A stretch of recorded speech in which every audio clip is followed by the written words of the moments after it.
பகவத்கீதையில் 2வது சாப்டரில் 20வது ஸ்லோகம்.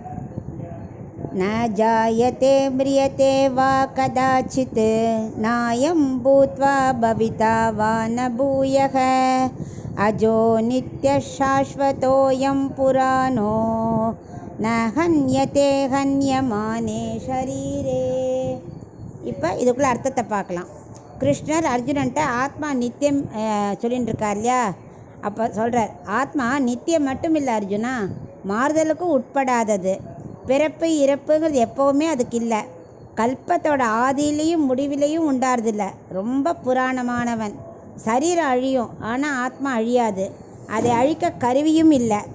நம் வயது காலத்திலும் ஆத்மாவிற்கு அழிவு இல்லை. பிரம்மா தேவ காலம் டிஃப்ரெண்ட்டாக இருக்கே, அந்த டயத்துலையும் ஆத்மாவுக்கு அழிவில்லை. ஆத்மா எப்போவுமே பரமாத்மா போல் நித்தியமானது.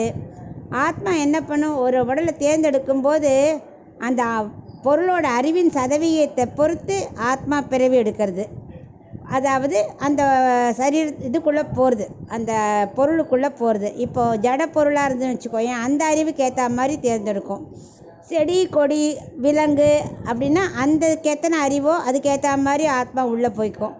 மனித பிறவி இன்னும் ஞானத்தோடு உள்ளே போகும். இப்படி நித்தியமாக புனிதத்தன்மை உடையது ஆத்மா.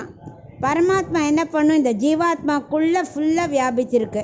ஆனால் ஜீவாத்மா நம்ம உடலில் வியாபிச்சிருக்கு. இதை நீ நன்னா புரிஞ்சுக்கணும், உணர்ந்துக்கோ நன்னா அப்படின்னு அட்வைஸ் பண்ணுற.